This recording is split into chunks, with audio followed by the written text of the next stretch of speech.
Hi ಎಲ್ಲರಿಗೂ ನಮಸ್ಕಾರ. It's me P D O Sridevi. So ಎಲ್ಲರಿಗೂ ಗೊತ್ತಿದೆ, ನಾನು ಮಾರ್ಚ್ 1ನೇ ತಾರೀಕಿನಿಂದ ನ್ಯೂಸ್ ಪೇಪರನ್ನು ಪ್ರಜಾವಾಣಿ ನ್ಯೂಸ್ ಪೇಪರನ್ನು ಅನಲೈಸಿಸ್ ಮಾಡ್ತಾ ಇದ್ದೇನೆ. ಸೊ ಅಲ್ಲಿ ಕೆಲವಷ್ಟು ಟಾಪಿಕ್ಕು ಇಂಪಾರ್ಟೆಂಟು ಹೋಗಿ ಸ್ಟ್ರಾಟಜಿ ಪಾಯಿಂಟ್ಸ್ ಓದಿ ಅಂಥೇಳಿ ನಾನು ಡೈಲಿ ಹೇಳ್ತಾ ಇದ್ದೀನಿ. ಐ ನೋ ಏನಂತಂದ್ರೆ ಅದು ಏನು ಕ್ಲಾಸ್ ನೋಡ್ತಾ ಇದ್ದೀರಲ್ಲ ಅದರೊಳಗೆ ಮೋರ್ ದೆನ್ 90% ಜನ ಅದನ್ನು ಸೀರಿಯಸ್ ಆಗಿ ತೊಗೊಂಡಿರೋದಿಲ್ಲ ಮತ್ತು ನೀವು ಹೋಗಿ ಅದನ್ನು ಸ್ಟ್ಯಾಟಿಕ್ ಸಬ್ಜೆಕ್ಟನ್ನು ರಿವೈಸ್ ಮಾಡಿರೋದಿಲ್ಲ. ಸೊ ಆಲ್ರೆಡಿ ನಾನು 1 ವೀಕ್ ಅಥವಾ 10 ಡೇಸ್ ಆದಮೇಲೆ ಒಂದು ಕ್ಲಾಸ್ ಮಾಡಿದ್ದೆ, why those topics are important ಅಂಥೇಳಿ. ಪ್ರೀವಿಯಸ್ ಇಯರ್ ಕ್ವಶನ್ ಪೇಪರನ್ನು ಅದ್ರ ಮೇಲೆ ಏನು ಕ್ವಶನ್ ಬಂದಿರ್ತಾವಲ್ಲ ಅದನ್ನು ಡಿಸ್ಕಷನ್ ಮಾಡಿದ್ದೆ. ಇವಾಗ ಇದ್ರದ್ದು ಎರಡನೇದ್ದು ನೋಡೋಣ. ಅಂದರೆ ನಾವು ಕೆಲವಷ್ಟು ಟಾಪಿಕ್ಸ್ ಇಂಪಾರ್ಟೆಂಟ್ ಅಂತ ಹೇಳಿದೆ. ಸೊ ಅದ್ರ ಮೇಲೆ ಕ್ವಶನ್ಸ್ ಯಾವ ರೀತಿ ಬಂದಿದ್ದಾವೆ ಅಂತ ಹೇಳಿ ನೋಡೋಣ. ಓಕೆ, ಇಲ್ಲಿ ಏನು ಹೇಳ್ತಿದ್ದಾರೆ, with reference to the India's desert national park. ನೋಡಿದ desert national park, which of the following statement are correct ಅಂತ ಕೇಳ್ತಾ ಇದ್ದಾರೆ.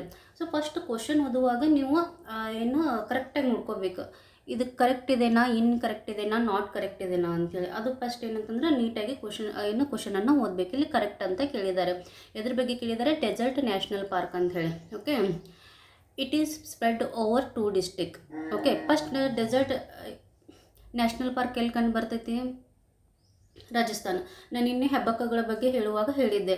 ಓಕೆ, ಅದನ್ನು ಎಲ್ಲಿ ಕಂಡು ಬರ್ತೈತಿ ಹೇಳಿ ಅಂತ ಕಮೆಂಟ್ ಸೆಕ್ಷನಲ್ಲಿ ಮೆನ್ಷನ್ ಮಾಡಿ ಅಂತ ಹೇಳಿದ್ದೆ. ಕೆಲವು ಚೆನ್ನಾಗಿ ಮಾಡಿದ್ದಾರೆ, ಗುಡ್. ಓಕೆ, ಫಸ್ಟ್ ರಾಜಸ್ಥಾನದಲ್ಲಿ ಕಂಡು ಬರ್ತೈತಿ. ಅವ್ರು ಏನು ಕೇಳಿದ್ದಾರೆ? It is spread over 2 district ಅಂತ ಕೇಳಿದ್ದಾರೆ. ಓಕೆ, ನೆಕ್ಸ್ಟ್ ನೋಡೋಣ ಇದನ್ನು ಯಾವ ರೀತಿ ನೋಡ್ಬೋದು ಅಂಥೇಳಿ. There is no human habitation inside the park. ಅಂದರೆ ಆ ಒಂದು ನ್ಯಾಷನಲ್ ಪಾರ್ಕ್, ಡೆಸರ್ಟ್ ನ್ಯಾಷನಲ್ ಪಾರ್ಕಲ್ಲಿ ಹ್ಯೂಮನ್ ಹ್ಯಾಬಿಟೇಷನ್ ಇಲ್ಲ ಅಂತ ಹೇಳ್ತಾ ಇದ್ದಾರೆ. Okay, it is one of the natural habitats of the great Indian bustard. ಇದು ಅಂತ ಗೊತ್ತಾ, ನಿನ್ನೆ ಡಿಸ್ಕಷನ್ ಮಾಡಿದ್ದೆ. ಹೆಬ್ಬಕ್ಕ ಏನಂದರೆ ಮರಿ ಹಾಕಿತ್ತು. ಎಲ್ಲ ಪಕ್ಷಿಗಳು ಕೆಲವಷ್ಟು ಮರಿ ಹಾಕ್ತವೆ, ಕಾಗೆ ಅಥವಾ ನಮ್ಮ ಗುಬ್ಬಿ, ಅವು ಎಲ್ಲ ಹಾಕಿದರೆ ಏನಂತಂದರೆ ಈಗ ಕೋಳಿ ಇವೆಲ್ಲ ಮೊಟ್ಟೆ ಹಾಕಿದರೆ ನ್ಯೂಸ್ ಆಗುತ್ತಾ? ಅದು ಇಂಪಾರ್ಟೆಂಟಾ? ಇಲ್ಲ. Why great Indian bustard important ಅಂತ ಹೇಳಿದ್ದೆ ನನಗೆ. ಇಟ್ ಕ್ರಿಟಿಕಲಿ ಎಂಡೇಂಜರ್ಡ್ ಐತಿ, ಆಲ್ರೆಡಿ ಇದ್ರ ಮೇಲೆ ಕ್ವಶನ್ ಆಗಿದೆ ಅಂತೇಳಿ. ಎಲ್ಲಿ ಬಂದಿದೆ ಈ ಕ್ವಶನ್ನು ನೋಡಿ. ಇದು UPSC civil service exam prelims, ನಮ್ಮದು UPSC ಪ್ರಿಲಿಮ್ಸ್ ಎಕ್ಸಾಮು 2020ಯಲ್ಲಿ ಬಂದಿದೆ. ಓಕೆ, ಇಲ್ಲಿ ಏನು ಹೇಳ್ತಾ ಇದ್ದಾರೆ? Yes, it is second,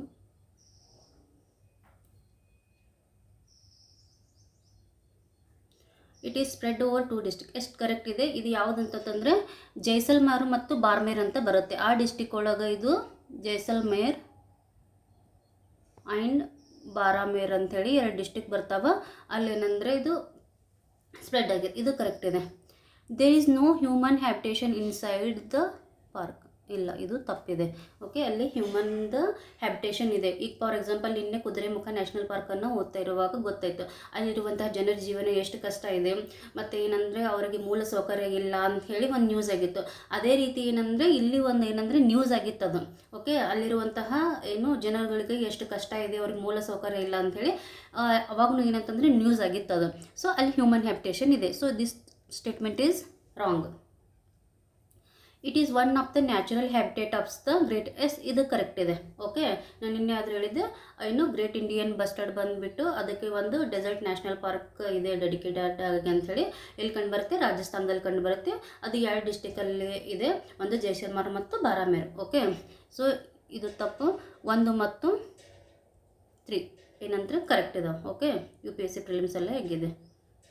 so next time great Indian bustard ಬಗ್ಗೆ ಏನಾದರೂ ನ್ಯೂಸ್ ಬಂದಿತ್ತಂತಂದರೆ ನೀವು ಹೋಗಿ ಅದ್ರದ್ದು ನೀಟಾಗಿ ಓದ್ಕೋಬೇಕು. ಸೊ ಇದು ನೋಡಿ, ಸ್ವಲ್ಪ ಕ್ವಶನ್ ಇದು ಆಗಿದೆ. ಇದು ಕ್ವಶನ್ ಯಾವುದಂತಂದರೆ ನಮ್ಮ ಮೊನ್ನೆ ಹೇಳಿದೆ ಫಾರೆಕ್ಸ್ ರಿಸರ್ವ್ ಇಂಪಾರ್ಟೆಂಟು, ಹೋಗಿ ನೋಡ್ಕೊಳ್ಳಿ. ನಾನು ಅದರಲ್ಲಿ 3 ಹೇಳಿದೆ. ಫಾರೆಕ್ಸ್ ರಿಸರ್ವಲ್ಲಿ ಕಾಂಪೋನೆಂಟ್ಸ್ ಯಾವ್ಯಾವ ಬರ್ತಾವೆ? ಒಂದು SDR ಬರುತ್ತೆ, ಮತ್ತು ನಮ್ಮದು ಫಾರಿನ್ ಅಸೆಟ್ಸ್ ಬರುತ್ತೆ, ಸ್ಪೆಷಲ್ ಡ್ರಾಯಿಂಗ್ ಬರುತ್ತೆ. ಇನ್ನೊಂದು ಯಾವುದಪ್ಪ ಅಂತಂದರೆ ಒಂದು ರಿಸರ್ವ್ ಟ್ರೆಂಚ್ ಅಂತ ಬರುತ್ತೆ. ಓಕೆ, ಸೊ ಇಲ್ಲಿ ನೋಡೋಣ. ಇದು ಕ್ವಶನ್ ಯಾವುದಿದೆ ಅಂತಂದರೆ forex reserve consist of which components ಅಂತೇಳಿ ಒಂದೇ ನೋಡೋಣ. ಫಾರಿನ್ ಕರೆನ್ಸಿ ಅಸೆಟ್ಸ್, ಇದು ಕರೆಕ್ಟ್ ಇದೆ. ಸ್ಪೆಷಲ್ ಡ್ರಾಯಿಂಗ್ ರೈಟ್ಸ್, ಇದು ಕರೆಕ್ಟ್ ಇದೆ. Loans from the foreign countries, ಇದು ಏನಾದರೂ ಕಾಂಪೋನೆಂಟ್ ಇದೆಯಾ ಇದರೊಳಗೆ? ಇಲ್ಲ. ಸೊ ಇದು ಅಲ್ಲ. ಸೆಕೆಂಡ್ ಒನ್ ನೋಡೋಣ. Foreign currency assets, yes correct ಇದೆ. ಇದು one of the component. Gold holdings of the RBI, ಎಷ್ಟು ಗೋಲ್ಡನ್ನು ಕರೆಕ್ಟ್ ಇದೆ, SDRನು ಕರೆಕ್ಟ್ ಇದೆ. ಇವು 3 ಕರೆಕ್ಟ್ ಇದಾವೆ. ಓಕೆ, ನೋಡೋಣ ನೆಕ್ಸ್ಟ್ ಏನೈತೆ ನೋಡೋಣ. ಫಾರಿನ್ ಕರೆನ್ಸಿ ಅಸಿಸ್ಟ್ ಇದು ಒನ್ ಆಫ್ ದ ಕಾಂಪೋನೆಂಟ್ಸ್. ಇಲ್ಲಿ ನೋಡಿ, loans from the world bank. ಈ ಲೋನ್ಸ್ ಅನ್ನೋ ವರ್ಲ್ಡೇ ಇಲ್ಲ ಅಲ್ಲಿ, ವರ್ಲ್ಡ್ ಬ್ಯಾಂಕ್ ಅಂತ ಕೇಳ್ತಾ ಇದ್ದಾರೆ, ಇದು ಇಲ್ಲ. SDR ಇದೆ. ಓಕೆ, ಇದು ತಪ್ಪಾಗುತ್ತೆ. ಫಾರಿನ್ ಕರೆನ್ಸಿ ಅಸಿಸ್ಟ್ ಇದು ಕರೆಕ್ಟ್ ಇದೆ. Gold holdings with RBI correct ಇದೆ. ಒನ್ಸ್ ಅಗೇನ್ ಏನು loans from the world bank, ಇವು ಏನಂತಂದ್ರೆ ತಪ್ಪಿದು. ಓಕೆ, ನಮ್ದು ಆನ್ಸರ್ ಬಂದುಬಿಟ್ಟು foreign currency assets, gold holdings of the RBI and SDR. So very important ಆಗುತ್ತೆ. ಏನು ಫಾರೆಕ್ಸ್ ರಿಸರ್ವ್ಸ್ ಕಾಂಪೋನೆಂಟ್ಸ್ ಯಾವುದು ಮತ್ತು ಅದರದ್ದು ಶೇರ್ ನೋಡ್ಕೊಳ್ಳಿ, ಇನ್ಕ್ರೀಸಿಂಗ ಡಿಕ್ರೀಸಿಂಗ ಅಂತೇಳಿ ಕೆಲವಷ್ಟು ಸ್ಟೂಡೆಂಟ್ಸು ಚೆನ್ನಾಗಿ ರೆಸ್ಪಾನ್ಸ್ ಮಾಡಿದ್ದಾರೆ ಅದ್ರ ಬಗ್ಗೆ. ಓಕೆ, ಸೊ ಇದು ಕ್ವಶನ್ ಎಲ್ಲಾಗಿದೆ, SSC ಎಕ್ಸಾಮ್ದಲ್ಲಿ ಆಗಿದೆ ನೋಡಿ ಅದು. Okay, very important. ಸೊ ಇದು ಒಂದು, and which of the below can be excise duty charged. ನಾನು ಮೊನ್ನೆನೇ ಹೇಳಿದ್ದೆ, ಯಾವುದು ನ್ಯೂಸಲ್ಲಿ ಇತ್ತು ಹೇಳಿದ್ದು, ನಮ್ಮದು ಎಕ್ಸೈಸ್ ಡ್ಯೂಟಿ ಹಾಕಿದ್ದಾರೆ, ತೈಲ ಸುಂಕವನ್ನು 10% ಕಡಿಮೆ ಮಾಡಿದ್ದಾರೆ ಅಂತ ಹೇಳಿದ್ದೆ. ಹೋಗಿ ನೀಟಾಗಿ ಎಕ್ಸೈಸ್ ಡ್ಯೂಟಿ ಓದ್ಕೊಳ್ಳಿ. ಡೈರೆಕ್ಟ್ ಡ್ಯೂಟಿ ಅಂತಂದ್ರೆ ಏನು, ಡೈರೆಕ್ಟ್ ಟ್ಯಾಕ್ಸ್ ಹತ್ತಂದ್ರೆ ಏನು, ಇಂಡೈರೆಕ್ಟ್ ಟ್ಯಾಕ್ಸ್ ಹತ್ತಂದ್ರೆ ಏನು, ಇದೇ ಹೋಗಿ ಎಕ್ಸೈಸ್ ಡ್ಯೂಟಿ ನೋಡ್ಕೊಳ್ಳಿ. ಎಕ್ಸೈಸ್ ಡ್ಯೂಟಿ ಅದ್ರ ಮೇಲೆ ಹಾಕ್ತಾರೆ ಅಂತ ತಿಳ್ಕೊಳ್ಳಿ ಅಂತ ಹೇಳಿದ್ದೆ. ನೋಡಿ, ಇದು ಎಲ್ಲಿ ಹಾಕಿದೆ ಕ್ವಶನ್ಸು, SSC ಎಕ್ಸಾಮ್ದಲ್ಲಿ ಆಗಿದೆ. ಓಕೆ, ಕಂಪ್ನಿ ರೆವೆನ್ಯೂ ಮೇಲೆ ಹಾಕ್ತಾರಾ ಇದನ್ನು? ಇಲ್ಲ. Export of goods and service ಮೇಲೆ ಹಾಕ್ತಾರಾ? ಇಲ್ಲ. Imports of goods and services ಇದು ಇಲ್ಲ. ಗೂಡ್ಸ್ ಮ್ಯಾನುಫ್ಯಾಕ್ಚರ್ಡ್ ಮೇಲೆ ಹಾಕ್ತಾರೆ. ಈ ಪ್ರೆಸೆಂಟ್ ಯಾವುದಪ್ಪ ಅಂತಂದರೆ ನಮ್ಮದು ಲಿಕ್ಕರು ಮತ್ತು ಪೆಟ್ರೋಲಿಯಂ ಮೇಲೆ ಹಾಕ್ತಾ ಇದ್ದಾರೆ ಅಂತೇಳಿ ಗೊತ್ತಿರಲಿ. Okay, important. ನೋಡಿ, ಸಂಡೇ ಇದು ಬಂದಿತ್ತು, ಇದು ಭೀಮ್ಬೆಟ್ಕಾ ಕೇವ್ಸ್. ಹೋಗಿ ನಾನು ಹೇಳಿದ್ದೆ ಇದು ಇಂಪಾರ್ಟೆಂಟ್ ಆಗುತ್ತೆ, ಹೋಗಿ ಓದ್ಕೊಳ್ಳಿ ಅಂಥೇಳಿ. ಸೊ ಇದ್ರ ಬಗ್ಗೆ ಕೆಲವಷ್ಟು ಏನಂತಂದರೆ ಆರ್ಟಿಕಲ್ಸ್ ಬಂದಿತ್ತು, ಅದರಲ್ಲಿ ಎಕ್ಸ್ಪ್ಲನೇಷನ್ ಇತ್ತು, ನಾನು ಹೇಳಿದ್ದೆ ಇದು. So first of all Bhimbetka caves are famous for, ನೋಡಿ ಸಿಂಪಲ್ ಕ್ವಶನ್ ಇದೆ ಇದು. ಓಕೆ, ಇದು ಸಿಂಪಲ್ ಕ್ವಶನ್. ಎಲ್ಲಿ ಕೇಳಿದ್ದಾರೆ? ಮಧ್ಯಪ್ರದೇಶದ ಪಟ್ವಾರಿ ಏನು ಎಕ್ಸಾಮಲ್ಲಿ ಕೇಳಿದ್ದಾರೆ. ಆಬ್ವಿಯಸ್ಲಿ ಭೀಮ್ಬೆಟ್ಕಾ ಕೇವ್ಸ್ ಏನಂತಂದರೆ ಮಧ್ಯಪ್ರದೇಶದಲ್ಲಿ ಕಂಡು ಬರ್ತಾವ. ಅವು ಎದಕ್ಕೆ ಫೇಮಸ್ ಅದಾವ ಅಂತಂದರೆ ಅಲ್ಲಿ ಪೇಂಟಿಂಗ್ಸ್ ಕಂಡು ಬರ್ತಾವ ಅಂತ ಹೇಳಿದ್ದೆ ನಾನು. ಇಲ್ಲಿ ನೋಡೋಣ. ಮತ್ತು ಅದು ನಮ್ಮದು ಆಶ್ರಯ ತಾಣಗಳು ಕೂಡ ಆಗಿತ್ತು. ಸ್ಕಲ್ಪ್ಚರ್ ಕಂಡು ಬರ್ತಾವ ಅಲ್ಲಿ? ಇಲ್ಲ. ಮೂರ್ತಿಗಳು ಅದು ಇದು ಏನಾದರೂ ಇದನ್ನು ಟೈಗರ್ ಪಾರ್ಕ್ ಸಹ ಇದೊಂದು ಭೀಮ್ಬೆಟ್ಕಾ ಅನ್ನೋದು ಇಲ್ಲ, ಟೈಗರ್ ಪಾರ್ಕ್ ಅಲ್ಲ ಇದು. ರಾಕ್ ಪೇಂಟಿಂಗ್ಸ್, ಅಲ್ಲಿ ಪೇಂಟಿಂಗ್ಸ್ ಕಂಡು ಬರ್ತಾವೆ. ಟೆಂಪಲ್ ಇದು ಅಲ್ಲ. ಸೊ ಅಟ್ಲೀಸ್ಟ್ ಒಂದು ಬೇಸಿಕ್ ಕ್ವಶನ್ ನೋಡಿ ಇದು. ಓಕೆ, ಇದು ನಮ್ಮದು ವರ್ಲ್ಡ್ ಹೆರಿಟೇಜ್ ಸೈಟ್ ಇದೆ. ಹೋಗಿ ನೀಟಾಗಿ ಇನ್ನೊಮ್ಮೆ ಏನಾದ್ರೂ ಈ ರೀತಿ ಭೀಮ್ಬೆಟ್ಕಾ ಏನಾದರೂ ಬಂತಂತಂದರೆ ಓದ್ಕೋಬೇಕಾಗುತ್ತೆ. ಮತ್ತು ಈಗ ಹೋಗ್ಬಿಟ್ಟು ನೀಟಾಗಿ ಭೀಮ್ಬೆಟ್ಕಾ ಕೇವ್ಸ್ ಬಗ್ಗೆ ಓದ್ಕೊಳ್ಳಿ. ಓಕೆ, ನೋಡಿ ಎಲ್ಲೋರನ್ನು ಡಿಸ್ಕಷನ್ ಮಾಡಿದ್ದೆ ನಾನು, ಎಲ್ಲೋರ ಇಂಪಾರ್ಟೆಂಟ್ ಅಂತ ಹೇಳಿದ್ದೆ. ಇದನ್ನು ಯುನೆಸ್ಕೋ ವರ್ಲ್ಡ್ ಹೆರಿಟೇಜ್ ಸೈಟ್ ಇದೆ. ಇದನ್ನು ನಮ್ಮದು ಒಂದು ಸಂಡೇ ಪೇಪರಲ್ಲಿ ಒಂದು ಆರ್ಟಿಕಲ್ ಆಗಿ ಬಂದಿತ್ತು. ಸೊ ಡಿಸ್ಕಷನ್ ಮಾಡಿದ್ದೇವೆ ಇದು ಎಲ್ಲೋರ ಕೇವ್ಸ್ ಫಸ್ಟ್ ಎಲ್ಲಿ ಕಂಡು ಬರ್ತಾವ? ಮಹಾರಾಷ್ಟ್ರ ಏನು ರಾಜ್ಯದಲ್ಲಿ ಕಂಡು ಬರ್ತಾವ. ಓಕೆ, ಇಲ್ಲಿ ಏನು ಕೇಳಿದ್ದಾರೆ? R located in which of the following hills, ಯಾವ ಒಂದು ಬೆಟ್ಟಗಳಲ್ಲಿ ಕಂಡು ಬರ್ತವೆ ಅಂತ ಕೇಳಿದ್ದಾರೆ. ಎಲ್ಲಾಗಿದೆ ಇದು?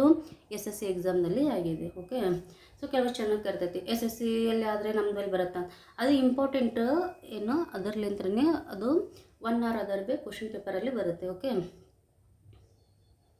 ಸೊ ಯಾವುದು ಹಿಲ್ಸ್ ಅಂತಂದರೆ ಸಿಟಿ ಹಿಲ್ಸ್ ಇದು ಅಲ್ಲ, ಕೈಮೂರ್ ಹಿಲ್ಸ್ ಬರೋಂಗಿಲ್ಲ, ಹಾರ್ಸ್ಲಿ ಹಿಲ್ಸ್ ಬರೋಂಗಿಲ್ಲ, ಇದು ಚರಾನಾದ್ರಿ ಹಿಲ್ಸ್ ಇಲ್ಲೇನಂದರೆ ಕಂಡು ಬರ್ತಾವ. ಹೋಗಿ ನೀಟಾಗಿ ಎಲ್ಲೋರ ಕೇವ್ಸ್ ಬಗ್ಗೆ ಓದ್ಕೊಳ್ಳಿ. ಅವು ಯಾವ ಧರ್ಮಗಳಿಗೆ ಸಂಬಂಧಪಟ್ಟಿದೆ ಅಂತ ನೋಡಿ. ಅಲ್ಲಿ ನಮ್ಮದು ಒಂದು ಏಕಶಿಲಾ ವಿಗ್ರಹ ಕಂಡು ಬರ್ತೈತಿ, ಕೈಲಾಸನಾಥ್ ಟೆಂಪಲ್ಲು. ಸೊ ಆ ಕೈಲಾಸನಾಥ್ ಟೆಂಪಲನ್ನು ಯಾರು ನಿರ್ಮಾಣ ಮಾಡಿದರು, ಯಾವ ಒಂದು ಡೈನೆಸ್ಟಿ ಒಳಗಾಯಿತು ಅಂತೇಳಿ ಕಮೆಂಟ್ ಸೆಕ್ಷನಲ್ಲಿ ಮೆನ್ಷನ್ ಮಾಡಿ. Okay,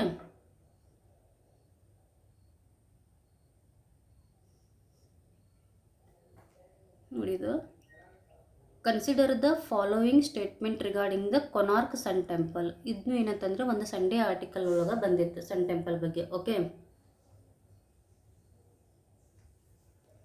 the Konark sun temple was built during the reign of Narasimhadeva one of the eastern Ganga dynasty. Okay, ನಾನು ಇದರದ್ದು ಹೇಳಿದ್ದೆ ಮತ್ತು ಕೆಲವಷ್ಟು ಜನ ಚೆನ್ನಾಗಿ ಏನಂತಂದರೆ ಅದಕ್ಕೆ ರೆಸ್ಪಾನ್ಸ್ ಮಾಡಿದರು. ಯಾರು ಇದ್ರ ಮೇಲೆ ವರ್ಕ್ ಮಾಡಿರ್ತಾರಲ್ಲ ಆಬ್ವಿಯಸ್ಲಿ ಇವ್ರಿಗೆ ಏನಂತಂದರೆ ಈಸಿ ಆಗಿರ್ತೈತಿ. ಹೌದು, ಇದು ಆನ್ಸರ್ ಕರೆಕ್ಟ್ ಅಂತೇಳಿ ಗೊತ್ತಾಗುತ್ತೆ. ನೋಡಿ, it is located on the banks of the Godavari river ಮೇಲೆ ಕಂಡು ಬರುತ್ತೆ.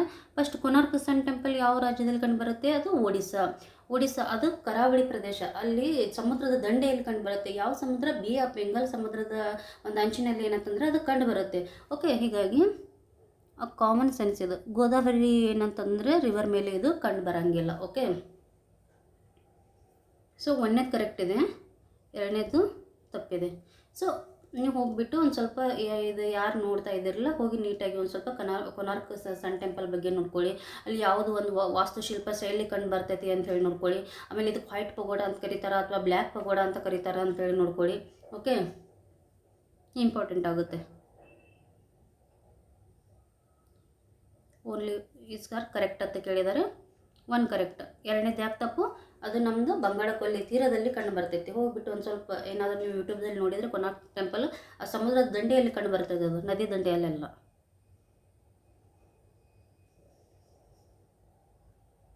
ನೋಡಿ, ನನ್ನ ಸ್ಪೀಸೀಸ್ ಹೇಳುವಾಗ ಮೊನ್ನೆ ಹೇಳಿದೆ, ಟೈಗರ್ ವೆರಿ ಇಂಪಾರ್ಟೆಂಟ್ ಅಂತ ಹೇಳಿ. Okay, among the following tiger reserves which one has the largest area under critical tiger habitat ಅಂತ ಕೇಳ್ತಾ ಇದ್ದಾರೆ. ಓಕೆ, ಈ ಕೆಳಗಿನ ಯಾವುದು ಒಂದು ಲಾರ್ಜೆಸ್ಟ್ ಕ್ರಿಟಿಕಲ್ ಟೈಗರ್ ಹ್ಯಾಬಿಟ್ಯಾಟ್ ಅಂತೇಳಿ ಎಲ್ಲಾಗಿದೆ? ನಮ್ಮದು UPSC ಸಿವಿಲ್ ಸರ್ವಿಸ್ ಎಕ್ಸಾಮ್ನಲ್ಲೇ ಆಗಿದೆ, 2020 ಆಗಿದೆ. ಓಕೆ, ಇದರಲ್ಲಿ ನಾವು ಕ್ವಶನ್ಲಿಂದ ಏನು ತಿಳ್ಕೊಬೇಕಾಗುತ್ತೆ ಅಂತಂದರೆ, tiger very important, great Indian bustard important species.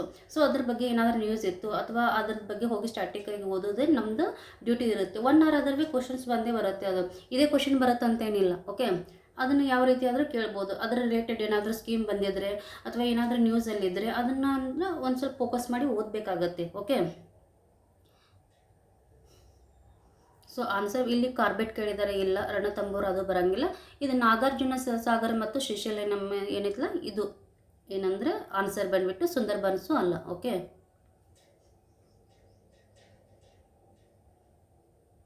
ನೋಡಿ, ಕನ್ಸಿಡರ್ ದ ಫಾಲೋವಿಂಗ್ ಸ್ಟೇಟ್ಮೆಂಟ್ಸ್. ಎದ್ರ ಬಗ್ಗೆ ಹೇಳ್ತಾ ಇದ್ದಾರೆ? ಎಲೆಕ್ಷನ್ ಕಮಿಷನ್ ಬಗ್ಗೆ ಹೇಳ್ತಾ ಇದ್ದಾರೆ. ಇದು ಮೊನ್ನೆ ನಮ್ದು ಯಾಕೆ ನ್ಯೂಸ್ ಇತ್ತು? ಎಲೆಕ್ಷನ್ ಕಮಿಷನರ್ ವಿರುದ್ಧ ಏನೋ ಒಂದು ನಾವು ಅವ್ರಿಗೆ ಪದಚ್ಯುತಿ ಮಾಡಿ ಅಂತೇಳಿ ಒಂದು ನೋ ಕಾನ್ಫಿಡೆನ್ಸ್ ಮೋಷನನ್ನು ಹೊರಡಿಸಿದ್ರು. ಸೊ ಅದು ನ್ಯೂಸಲ್ಲಿತ್ತು. ನಾವು ಹೋಗಿ ಎಲೆಕ್ಷನ್ ಕಮಿಷನ್ ಬಗ್ಗೆ ನೀಟಾಗಿ ಓದ್ಕೊಳ್ಳಿ.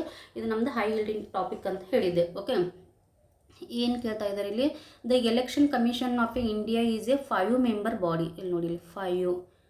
ಯಾರು ಓದಿರ್ತಿರಲ್ಲ ಅಲ್ಲಿ ಹೋಗಿ ಅವ್ರಿಗೆ ಗೊತ್ತಿರುತ್ತೆ. ಅದು 5-member ಬಾಡಿನ ಅಲ್ಲ, ಅದು 3-member ಬಾಡಿ. 1+2 ಒಬ್ಬರು ಚೀಫ್ ಎಲೆಕ್ಷನ್ ಕಮಿಷನರ್ ಇರ್ತಾರೆ, ಇನ್ನಿಬ್ಬರು ಎಲೆಕ್ಷನ್ ಕಮಿಷನರ್ಸ್ ಇರ್ತಾರೆ. ಓಕೆ, ಸೊ ಯಾರು ಓದಿರ್ತಿರಲ್ಲ ಫಸ್ಟ್ನೇದು ಇದು ಏನಂತಂದರೆ ತಪ್ಪು ಅಂತೇಳಿ ನಮ್ಗೆ ಗೊತ್ತಿರುತ್ತೆ. Okay, union ministry of home affairs decides the election schedule for the conduct of the both general elections and by elections. Okay, ಯಾರು ಎಲೆಕ್ಷನ್ ಕಮಿಷನ್ ಓದಿರ್ತಿರಲ್ಲ ಅದ್ರ ಫಂಕ್ಷನ್ಸ್ ಓದ್ಕೊಂಡಿರ್ತೀರ. ಓಕೆ, ಆ ಫಂಕ್ಷನಲ್ಲಿ ಏನಾಗಿರುತ್ತೆ? ಇಟ್ ಈಸ್ ದ ಫಂಕ್ಷನ್ ಅಥವಾ duty of the election commission. ಅದು election, general election ಮತ್ತು by ಎಲೆಕ್ಷನನ್ನು conduct ಮಾಡೋದು, schedule ಮಾಡೋದು. Okay, it is one of the its duty or function ಅಂತ ಹೇಳ್ಬೋದು. ಸೊ ಹೋಮ್ ಮಿನಿಸ್ಟ್ರಿ ಅಲ್ಲ. ಇದು ಕೂಡ ಏನಂತಂದರೆ ತಪ್ಪಿದೆ. Election commission resolves the dispute relating to the splits merger of the recognised political parties. Yes, ಇದು ಯಾರು ಅದರದ್ದು ಹೋಗಿ ಓದಿರ್ತಿರಲ್ಲ ಇದು ನಿಮ್ಮದು ಸರಿ ಅಂಥೇಳಿ ಗೊತ್ತಾಗುತ್ತೆ. ಓಕೆ, ಅಂದರೆ ಒಂದು ಏನು ಗುರುತಿಸಿಕೊಂಡಿರುವಂತಹ ಪೊಲಿಟಿಕಲ್ ಪಾರ್ಟೀಸ್ ಬಗ್ಗೆ ಏನಾದರೂ ಡಿಸ್ಪ್ಯೂಟ್ ಇದ್ದರೆ ಅದನ್ನು ನಮ್ಮದು ಎಲೆಕ್ಷನ್ ಕಮಿಷನ್ ರಿಸಾಲ್ವ್ ಮಾಡುತ್ತೆ. So this statement is correct. ಏನು ಕೇಳಿದ್ದಾರೆ ಇಲ್ಲಿ question? Which of the following statement given above is are correct? ಕರೆಕ್ಟಾ ಇನ್ಕರೆಕ್ಟಾ ಅಂತೇಳಿ ನೋಡ್ಕೋಬೇಕು. Correct. So 1 and 2 are incorrect. ಯಾಕಂತ ಹೇಳಿದೆ. ಓಕೆ, ಅದು 3-member ಬಾಡಿ ಇದೆ. ಹೋಮ್ ಮಿನಿಸ್ಟ್ರಿ ಡಿಸೈಡ್ ಮಾಡೋಂಗಿಲ್ಲ, ನಮ್ಮದು ಎಲೆಕ್ಷನ್ ಕಮಿಷನ್ ಡಿಸೈಡ್ ಮಾಡುತ್ತೆ. ಇದು correct. So only answer 3 is correct. ಹೋಗಿ ನೀಟಾಗಿ ಏನಂತಂದರೆ ಎಲೆಕ್ಷನ್ ಕಮಿಷನ್ ಬಗ್ಗೆ ಓದ್ಕೊಳ್ಳಿ. ಓಕೆ, ಎಲ್ಲಾಗಿದೆ ಇದು ಎಕ್ಸಾಮು ನೋಡೋಣ. UPSC ಸಿವಿಲ್ ಸರ್ವಿಸ್ ಎಕ್ಸಾಮು 2017 ಆಗಿದೆ. ಸೊ UPSCಯಲ್ಲಿ ಬರುವಂತಹ ಟಾಪಿಕ್ಕು, ಇಂಪಾರ್ಟೆಂಟ್ ಆಗಿರೋ ಟಾಪಿಕ್ಕು ನಮ್ಮದು ಸ್ಟೇಟ್ ಎಕ್ಸಾಮಿಗೆ ಇಂಪಾರ್ಟೆಂಟ್ ಆಗಿರ್ತೈತೋ ಇಲ್ವೋ? So answer 3 is correct. ಇಲ್ಲ ನೋಡಿ, ಇದು ಯಾವ ಕ್ವಶನ್ ಇದೆ? With reference to the finance commission of India. ಇದು ಮೊನ್ನೆ ಅಂತ ಹೇಳಿದ್ದೆ ನಾನು. ಫೈನಾನ್ಸ್ ಕಮಿಷನ್ ವೆರಿ ಇಂಪಾರ್ಟೆಂಟು, ಅದು ನ್ಯೂಸಲ್ಲಿತ್ತು, ಹೋಗಿ ಓದ್ಕೊಳ್ಳಿಯಪ್ಪ ಅಂತ ನಾನು ಹೇಳಿದ್ದೆ. ಕೆಲವಷ್ಟು ಜನ ಚೆನ್ನಾಗಿ ರೆಸ್ಪಾನ್ಸ್ ಮಾಡಿದ್ದಾರೆ. ಯಾರು ಓದಿರ್ತೀರ ಇವಾಗ ಅವ್ರಿಗೆ ಈಸಿ ಆಗುತ್ತೆ ಅದು. ಓಕೆ, ಯಾವ್ದು ಕರೆಕ್ಟ್ ಅಂತ ಕೇಳ್ತಾ ಇದ್ದಾರೆ. ಯಾವಾಗ ಕ್ವಶನ್ ಆಗಿದೆ ಇದು? ಒನ್ಸ್ ಅಗೇನ್ UPSC ಇದು ಎಕ್ಸಾಮು 2011. ಓಕೆ, ಸಾಕಷ್ಟು ಎಲ್ಲೋ ಬೇರೆ ಬೇರೆ ಕ್ವಶನಲ್ಲಿ ಅಫಿಯರ್ ಆಗಿರ್ತೈತಿ. ಜಸ್ಟ್ ನನ್ನ why it is that topic is important ಅಂತ ಹೇಳಲಿಕ್ಕೆ ಒಂದೊಂದು ಏನಂತಂದ್ರೆ ಕ್ವಶನ್ ತೊಗೊಂಡಿದ್ದೀನಿ. ಓಕೆ, ಯಾಕಂದ್ರೆ ಗೊತ್ತು ಮೋರ್ ದೆನ್ 90% ಜನ ಅದನ್ನು ಸೀರಿಯಸ್ ಆಗಿ ತೊಗೊಂಡಿರೋದಿಲ್ಲ, ಅವ್ರು ವರ್ಕ್ ಮಾಡಿರೋದಿಲ್ಲ. ನನ್ನ ಇಂಟೆನ್ಷನ್ ಏನಂತಂದರೆ ಹೋಗಿ ನೀವಾದರೂ ಏನಾದರೂ ಅದರದ್ದು ಏನೋ ಇಂಪಾರ್ಟೆನ್ಸ್ ಗೊತ್ತಾಗಲಿ, ನಿಮಗೂ ಅದು ಇಂಟಿಗ್ರೇಟೆಡ್ ಆಗಿ ಅಪ್ರೋಚ್ ಎಷ್ಟು ಇಂಪಾರ್ಟೆಂಟ್ ಅನ್ನೋದು ಗೊತ್ತಾಗಲಿ ಅನ್ನೋ ರೀಸನ್ಲಿಂದ ಹೇಳ್ತಾ ಇದ್ದೀನಿ. So finance commission it encourages the inflow of foreign capital for infrastructure development. ಇದು ಬರುತ್ತಾ? ಇಲ್ಲ. ಇದು ಯಾರಿಗೆ ಗೊತ್ತಾಗುತ್ತೆ ಅಂತಂದರೆ ನಾನು ಹೇಳಿದ್ದೆ, ಹೋಗಿ ಫೈನಾನ್ಸ್ ಕಮಿಷನ್ ಓದ್ಕೊಳ್ಳಿ, ಅದ್ರ ಕಾಂಪಿಟೇಷನ್ ಓದ್ಕೊಳ್ಳಿ, ಅದ್ರ ಫಂಕ್ಷನ್ಸ್ ಓದ್ಕೊಳ್ಳಿ ಅಂತೇಳಿ. ಇದು ಆ ಫಂಕ್ಷನ್ ಅಡಿ ಕೇಳ್ತಾ ಇದ್ದಾರೆ. ಇದು ಫಂಕ್ಷನ್ ಒಳಗೆ ಬರುತ್ತಾ? ಇದು ಯಾರು ಓದಿರ್ತೀರೋ ಒಂದು 4 ಫಂಕ್ಷನ್ಸ್ ಇದೆ. Distribution of net proceeds of the tax between the central and state, between the state and state, grant in ಗೇಡನ್ನು ಯಾವ ರೀತಿ ಕೊಡಬೇಕು, ಈ ರೀತಿ ಒಂದು 4 ಇದು ಅದಾವೆ. ಮತ್ತು ನಮ್ಮದು ಪ್ರೆಸಿಡೆಂಟಿಗೆ ಯಾವ ರೀತಿ ನಮ್ಮದು ಸ್ಟೇಟದ್ದಾಗಲಿ ಸೆಂಟ್ರಲ್ದಾಗಲಿ ಅವ್ರದ್ದು ಫಂಡ್ ಯಾವ ರೀತಿ ಇನ್ಕ್ರೀಸ್ ಮಾಡಬೇಕಂತೇಳಿ ಒಂದು ಸಜೆಷನ್ ಕೊಡೋದಾಗಲಿ ಒಂದು 4 ಫಂಕ್ಷನ್ಸ್ ಇದಾವ. ಸೊ ಇದರೊಳಗೆ ಆ ಫಂಕ್ಷನ್ಸ್ 4 ಫಂಕ್ಷನ್ಸ್ ಬಿಟ್ಟು ಬೇರೆದು ಇಲ್ಲ. ಸೊ ಯಾರು ಓದಿರ್ತಿಲ್ಲ ಇದು ತಪ್ಪು ಅಂತೇಳಿ ಗೊತ್ತಾಗುತ್ತೆ. It facilitates the proper distribution of finance among the public sector undertakings.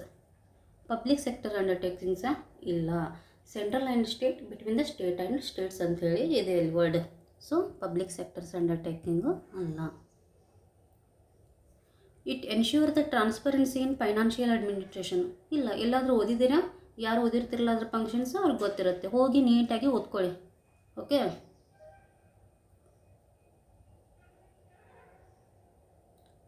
So 4ನೇದೇನಿದೆ?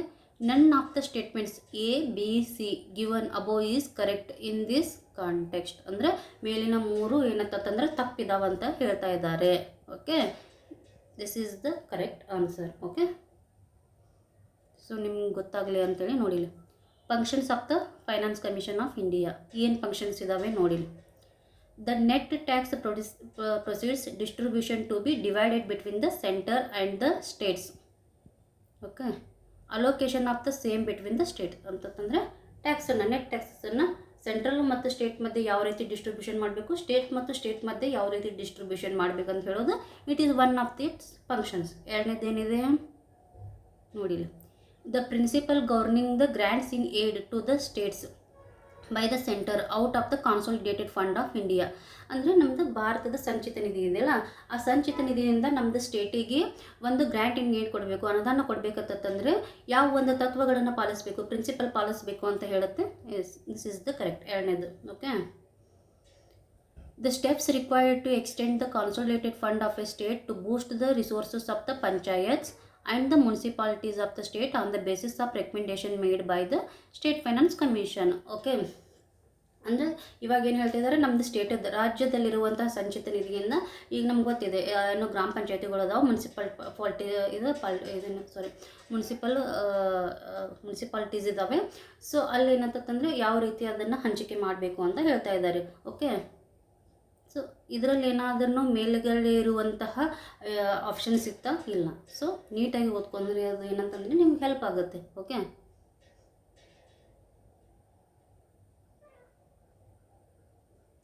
ನೋಡಿ, ಕ್ಯಾಸ್ನೂರ್ ಫಾರೆಸ್ಟ್ ಡಿಸೀಸ್ ಇಂಪಾರ್ಟೆಂಟ್. ನಾನು ಹೇಳಿದ್ದೆ ಇದು, ಅದು ಒಂದು ಚಿಕ್ಕ ಬಾಕ್ಸಲ್ಲಿ ಬಂದಿತ್ತಿದು. ಓಕೆ, ಯಾರು ಇದು ಮಾಡಿರ್ತಲ್ಲ ಅವ್ರಿಗೆ ಗೊತ್ತಿರುತ್ತೆ, ಆದ್ರೂ ಅದು ವೆರಿ ಇಂಪಾರ್ಟೆಂಟು, ಓದ್ಕೊಳ್ಳಿ ಅಂತೇಳಿ ನಾನು ಹೇಳಿದ್ದೆ. Consider the following statement with respect to the Kyasanur forest disease KFD. ಅದನ್ನೇ ನಾವು ಮಂಕಿ ಫೀವರ್ ಅಂತೇಳಿ ಕರಿತೇವೆ, KFD. Okay, is also already ಇದು ಒಂದು ಆಪ್ಷನ್ ಇದೆ. It is also known as monkey fever. Okay, yes, ಇದಕ್ಕೆ ಮಂಕಿ ಫೀವರ್ ಅಂತೇಳಿ ಕರಿತೇವೆ, ಮಂಗನ ಜ್ವರ ಅಂತೇಳಿ. Kyasanur forest are located in the Karnataka. Yes, correct. ನೋಡಿ, ಕರ್ನಾಟಕದಲ್ಲಿರುವಂಥ ಕ್ಯಾಸ್ನೂರ್ ಫಾರೆಸ್ಟ್ ಡಿಸೀಸು ಇಂಪಾರ್ಟೆಂಟ್ ಇದೆ. ಓಕೆ, ಎಲ್ಲಿ ಕೇಳಿದ್ದಾರೆ ಇದನ್ನು ನೋಡಿದ APPSC forest beet officer prelims ಎಕ್ಸಾಮ್ದಲ್ಲಿ ಕೇಳಿದ್ದಾರೆ. ಎಸ್, ಯಾರು ಓದ್ಕೊಂಡಿರ್ತಿಲ್ಲ ಅದು ಇನ್ನೂ ಗೊತ್ತಿರುತ್ತೆ. ಇದು ಕ್ಯಾಸ್ನೂರ್ ಫಾರೆಸ್ಟ್ ಎಲ್ಲಿ ಕಂಡು ಬರ್ತಾವೆ? ಕರ್ನಾಟಕದ್ದು. ನೀವು ಹೋಗ್ಬಿಟ್ಟು ನೀಟಾಗಿ ಓದ್ಕೊಳ್ಳಿ. ಮತ್ತು ಈ ಒಂದು ಕ್ಯಾಸ್ನೂರ್ ಫಾರೆಸ್ಟ್ ಕರ್ನಾಟಕದ ಯಾವ ಡಿಸ್ಟಿಕಲ್ಲಿ ಕಂಡು ಬರ್ತದೆ ಅಂತೇಳಿ ಕಮೆಂಟ್ ಸೆಕ್ಷನಲ್ಲಿ ಮೆನ್ಷನ್ ಮಾಡಿ. ಓಕೆ, ಇದಕ್ಕೆ ಮಂಕಿ ಫೀವರ್ ಅಂತೇಳಿ ಕರಿತೀವಿ.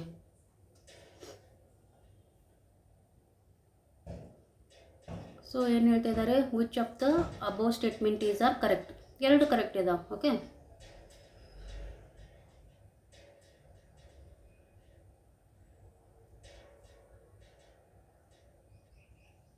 ನೋಡಿ ಎದ್ರ ಬಗ್ಗೆ ಕೇಳಿದರೆ, consider the following statement regarding the Jal Jeevan mission. ಒಂದು 5-6 ಬಾರಿ ಆಗಿರ್ಬೋದು. ಅದರಲ್ಲಿ ನಾನು ಕೆಲವರು ಪಾಯಿಂಟ್ಸ್ ಹೇಳಿದ್ದೆ, ಆಮೇಲೆ ನಿಮ್ಗೆ ಹೋಗಿ ಸ್ಟಡಿ ಮಾಡಿ ಮತ್ತು ಇದ್ರ ಬಗ್ಗೆ ಹೇಳಿ ಅಂತ ಹೇಳಿದ್ದೆ. ಆಲ್ರೆಡಿ ಕೆಲವರು ಚೆನ್ನಾಗಿ ಅದ್ರ ಬಗ್ಗೆ ಓದ್ಕೊಂಡು ಅಲ್ಲಿ ಆನ್ಸರ್ ಮಾಡಿದ್ರು, ಅವ್ರಿಗೆ ಈಸಿ ಆಗುತ್ತೆ ಇವಾಗ. It aims to provide piped drinking water to all rural households by 2024. Okay, first ಇದು ಕರೆಕ್ಟ್ ಇದೆ. ಏನಾಗಿತ್ತು, 2019ರಲ್ಲಿ ಇದು ಸ್ಕೀಮ್ ಲಾಂಚ್ ಆಗಿತ್ತು. ಇನಿಷಿಯಲಿ ಅದು 2024ರವರೆಗೆ ಇತ್ತು. ಅದು ಯಾಕೆ ಇವಾಗ ಕಂಟಿನ್ಯೂಸ್ ಆಗಿ ನ್ಯೂಸಲ್ಲಿದೆ ಅಂತಂದರೆ, 2028ರವರೆಗೂ ನಾವು ಅದನ್ನು ವಿಸ್ತರಣೆ ಮಾಡ್ತೀವಿ ಅಂತ ಹೇಳಿತ್ತು. So one or other reason ಒಂದು 4-5 ಸತ ಈ ಮಂತಲ್ಲೇ ಅದು ನ್ಯೂಸಲ್ಲಿ ಇತ್ತು. So this statement is correct. Okay, ಇವಾಗ ಏನು ಮಾಡಿದ್ದಾರೆ, 2028ರವರೆಗೂ ನಾವು ಅದನ್ನು ಎಕ್ಸ್ಟೆನ್ಷನ್ ಮಾಡ್ತೀವಿ ಅಂತ ಹೇಳಿದ್ದಾರೆ. ಅದೊಂದು ಗೊತ್ತಿರಬೇಕು. ಆಮೇಲೆ ನೆಕ್ಸ್ಟ್ ಬಂದುಬಿಟ್ಟು, it aims to provide 25 liters of the tapped water per person per day to all households by 2024. 25 ಲೀಟರ ಅಥವಾ 55 ಲೀಟರ ಎಷ್ಟು ಸತ ಹೇಳಿ ನಾನು, 55 LPCD ವಾಟರನ್ನು ಒಬ್ಬ ವ್ಯಕ್ತಿಗೆ ಒಂದು ದಿನಕ್ಕೆ ಒದಗಿಸಲಾಗುತ್ತದೆ ಈ ಒಂದು ಸ್ಕೀಮ್ ಅಡಿಯಲ್ಲಿ ಅಂತ ಹೇಳಿದ್ರು. ಸೊ ಯಾರಿಗೆ ಏನಂತಂದರೆ ನೀಟಾಗಿ ನೋಡ್ಕೊಂಡಿರ್ತಿರಲ್ಲ ಅವ್ರಿಗೆ ಗೊತ್ತಿರುತ್ತೆ ಈ ಸ್ಟೇಟ್ಮೆಂಟು ತಪ್ಪಂತೇಳಿ. 25 ಅಲ್ಲ, ಅದು 55. Okay, Goa has become the first Har Ghar Jal state to provide 100% household tap connection in the rural areas. So ನಾನು ಇದ್ರ ಬಗ್ಗೆನೂ ಹೇಳಿದ್ದೆ. ಈ ರೀತಿ ಓದುವಾಗ ಯಾವುದು first state, first union territory 100% achieve ಮಾಡಿದೆ ನೋಡ್ಕೊಳ್ಳಿ ಮತ್ತು ಅದನ್ನು ಕಮೆಂಟ್ ಮಾಡಿ ಅಂತೇಳಿ ಕೆಲವಷ್ಟು ಜನ ಸ್ಟೂಡೆಂಟ್ ಕಮೆಂಟ್ ಮಾಡಿದ್ರು, ನೋಡ್ಕೊಂಡಿದ್ರು, ಅದನ್ನು ಚೆನ್ನಾಗಿ ಓದಿದ್ರು. ಸೊ ಅವ್ರಿಗೆ ಗೊತ್ತಿರುತ್ತೆ, yes it is Goa is the first state to achieve 100% ಅಂತೇಳಿ. The Jal Shakti Ministry is the nodal ministry for the implementation of the scheme. Yes, correct. Obviously, ಇದು ಕರೆಕ್ಟ್ ಇದೆ. Which of the statement given above is are correct ಅಂತ ಕೇಳ್ತಾ ಇದ್ದಾರೆ. So ಇಲ್ಲಿ ನಮ್ಗೆ ಬಂದುಬಿಟ್ಟು 2ನೇ ತಪ್ಪಿದೆ. ಓಕೆ,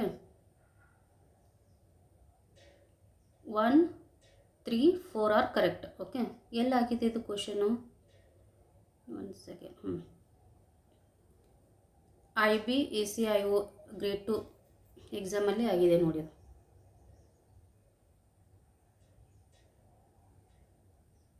ಸೊ ಸ್ಟಿಲ್ ಅದು 2028ವರೆಗೆ ಎಕ್ಸ್ಟೆನ್ಷನ್ ಮಾಡಿರೋದ್ರಲ್ಲಿಂದ ಇದು ನಮ್ಗೆ ವೆರಿ ವೆರಿ ಇಂಪಾರ್ಟೆಂಟ್ ಸ್ಕೀಮ್ ಆಗುತ್ತೆ. 1 ಆರ್ ಅದರ್ ವೇ ಬರುವಂಥ ಚಾನ್ಸಸ್ ಇರುತ್ತೆ. ಓಕೆ, ನೆಕ್ಸ್ಟ್ ನೋಡಿಲಿ, consider the following statement with the reference to the census in India. Census is very important ಅಂತ ಹೇಳಿದ್ದೆ ನಾನು. ಓಕೆ, ಯಾಕೆ ಇದು ನ್ಯೂಸಲ್ಲಿತ್ತು? ಹೀಗೆ ನೆಕ್ಸ್ಟ್ ಏನಂತಂದರೆ, ನಮ್ಮದು 2011 ಒಳಗೆ ಸೆನ್ಸಸ್ ಆಗಿತ್ತು. ಇನ್ನು 2027 ಒಳಗೆ ನಾವು ಸೆನ್ಸಸ್ ಮಾಡ್ತೀವಿ ಅಂತ ಹೇಳಿ ಆ ನ್ಯೂಸಲ್ಲಿತ್ತು. ಸೊ ನಾನು 3-4 ಬಾರಿ ಹೇಳಿದ್ದೆ. ಓಕೆ, ಹೋಗಿ ಓದ್ಕೊಳ್ಳಿ, ಇದು ಇಂಪಾರ್ಟೆಂಟ್ ಅಂತ ಹೇಳಿ. ಓಕೆ, ಇಲ್ಲಿ ಏನು ಕೇಳ್ತಾ ಇದ್ದಾರೆ, the first all India census was attempted in 1872. Yes, ಇದು ಕರೆಕ್ಟ್ ಇದೆ. ಯಾರು ಹೋಗಿ ಬೇಸಿಕ್ ಓದ್ಕೊಂಡಿರ್ತಾರಲ್ಲ ಅದು ಕರೆಕ್ಟ್ ಇದೆ. ಮತ್ತು from 1881 decennial census became a regular feature. Okay, 1881 ಇದನ್ನು 10 ವರ್ಷಗಳಿಗೊಮ್ಮೆ ಮಾಡಲಾಗುತ್ತಿದೆ ಅಂತ ಹೇಳಿ ಹೇಳ್ತಾ ಇದ್ದಾರೆ. ಎಸ್, ಇದು ಕೂಡ ಕರೆಕ್ಟ್ ಇದೆ. 2011 ಮಟ್ಟ ಇದು ಆಗಿತ್ತು, but due to some reasons covid ಬಂತು, 1 ಆರ್ ಅದರ್ ವೇ ಒಳಗೆ ಇದು ಈ ಸತ 10 ಇಯರ್ಸಿಗೆ ಮಾಡೋಕ್ಕಾಗಲಿಲ್ಲ. ಸೊ 2027 ಈಗ ಮಾಡ್ತಾ ಇದ್ದಾರೆ.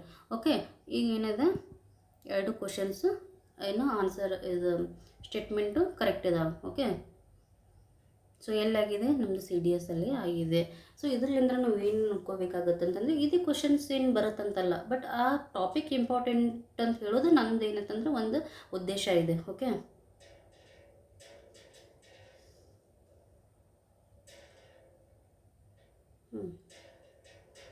ಇದು ನೋಡಿರಿ, which of the following has been the accorded geographical indication status. Okay, ಈಗಳಿಗೆ ಯಾವಗಳಿಗೆ ಈ ಒಂದು ಜಿಯೋಗ್ರಫಿಕಲ್ ಇಂಡಿಕೇಶನ್ ಸ್ಟೇಟಸನ್ನು ಕೊಟ್ಟಿದ್ದಾರೆ ಅಂತ ಹೇಳ್ತಾ ಇದ್ದಾರೆ. ಸೊ ಆಲ್ರೆಡಿ ಒಂದು 3 ಟೈಮ್ 2 ಟೈಮ್ ಬಂದಿತ್ತಿದ್ದು. ಮೊನ್ನೆ ಅಂತೂ ನಮ್ದು ಅದು ಇಂಡಿ ನಿಂಬೆಗೆ ಏನಂತಂದರೆ ಅದು ನ್ಯೂಸಲ್ಲಿತ್ತು, ಅದಕ್ಕೆ ಜಿಯೋ ಟ್ಯಾಗ್ ಇತ್ತು. ಸೊ ನಾನು ಹೇಳಿದ್ದೆ ಒಂದು ಸ್ವಲ್ಪ ಹೋಗಿ ನೀಟಾಗಿ ಓದ್ಕೊಳ್ಳಿ ಅಂಥೇಳಿ. ಸೊ ಇಲ್ಲೇನಾಗುತ್ತೆ, Banaras brackets and saris. Okay, yes, Banaras ಸಾರಿಗೆ ಕೊಟ್ಟಿದ್ದಾರೆ. ರಾಜಸ್ಥಾನಿ ದಾಲ್ ಬಾಟಿ ಚೂರ್ಮಾ ಇಲ್ಲ, ಇದಕ್ಕಿಲ್ಲ. ತಿರುಪತಿ ಲಡ್ಡು ಸಿಕ್ಕಿದೆ. ಸೊ ಏನಾಗುತ್ತೆ, ಆ ವರ್ಷ ಏನಾದ್ರೂ ಈಗ ನೀವು ಎಕ್ಸಾಮ್ ಬರೀತಿರ್ತಿಲ್ಲ, ಆ 1 or 2 ಇಯರಲ್ಲಿ ಯಾವುದಾದ್ರೂ ಒಂದು ಸ್ಪೆಷಲ್ ಏನೋ ಪ್ರಾಡಕ್ಟಿಗೆ GI ಟ್ಯಾಗ್ ಸಿಕ್ಕಿದ್ರೆ ಅವು ಕೇಳುವಂಥ ಚಾನ್ಸಸ್ ಇರುತ್ತೆ. ಮತ್ತು ನೀವು ನೀಟಾಗಿ ಫಸ್ಟ್ ಯಾವ್ದು ಕೊಟ್ಟಿದ್ದಾರೆ ಹೇಳಿ, ಡಾರ್ಜಿಲಿಂಗ್ ಟೀ. ಇದು 1999ರಲ್ಲಿ ಇದು ಜಿಯೋಗ್ರಫಿಕಲ್ ಇಂಡಿಕೇಶನ್ ಆ್ಯಕ್ಟ್ ಬಂತು. ಸೊ ಇದೆಲ್ಲ ಗೊತ್ತಿರಲಿ. ನಮ್ಮ ಕರ್ನಾಟಕದ ಎಷ್ಟು ಪ್ರಾಡಕ್ಟ್ಸಿಗೆ ಕೊಟ್ಟಿದ್ದಾರೆ, ಕರ್ನಾಟಕದ ಮೇನ್ ಆಗಿ ತಿಳ್ಕೊಳ್ಳಿ. ಮತ್ತು ಈ ವರ್ಷ ನಮ್ಮದು ಇಂಡಿಯಾದಲ್ಲಿ ಯಾವುದಾದ್ರೂ ಬೇರೆ ಪ್ರಾಡಕ್ಟ್ಸ್ಗಳಿಗೆ ಸಿಕ್ಕಿದ್ರೆ ಅದನ್ನ ಒಂದು ಸ್ವಲ್ಪ ನೀಟಾಗಿ ನೋಡ್ಕೋಬೇಕು. ಇದು ಕರೆಂಟ್ ಅಫೇರ್ಸದ್ದು ಕ್ವಶನ್ ಇದೆ. ಅಂದರೆ ಇದು ರಾಜಸ್ಥಾನಿ ಮತ್ತು ತಿರುಪತಿ ಲಡ್ಡು ಆ ಒಂದು ಇದ್ರೊಳಗೆ ಏನಂತಂದರೆ ಇಂಪಾರ್ಟೆನ್ಸ್ ಪಡ್ಕೊಂಡಿರುತ್ತೆ. ಸೊ ಹೀಗಾಗಿ ಏನಂತಂದರೆ ಅದು ಕ್ವಶನಲ್ಲಿ ಬಂದಿದೆ. ಓಕೆ, ಸೊ ಎಲ್ಲಾಗಿದೆ, UPSC ಎಕ್ಸಾಮ್ದಲ್ಲಿ, ಸಿವಿಲ್ ಸರ್ವಿಸ್ ಎಕ್ಸಾಮ್ದಲ್ಲಿ ಆಗಿದೆ. ಓಕೆ,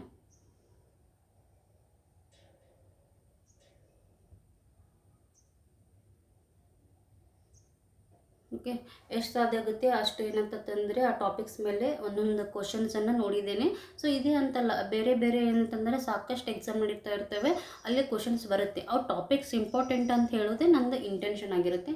ಇನ್ನಾದರೂ ಹೋಗಿಬಿಟ್ಟು ಯಾರು ಇದು ಕ್ಲಾಸ್ ನೋಡ್ತಾ ಇದ್ದಾರಲ್ಲ ಅದನ್ನು ಡೈಲಿ ಫಾಲೋ ಅಪ್ ಮಾಡಿ. ಒಂದಿನ ನೋಡೋದು, ಒಂದಿನ ಏನು ಸ್ಕಿಪ್ ಮಾಡೋದು, ಈ ರೀತಿ ಮಾಡಬೇಡಿ.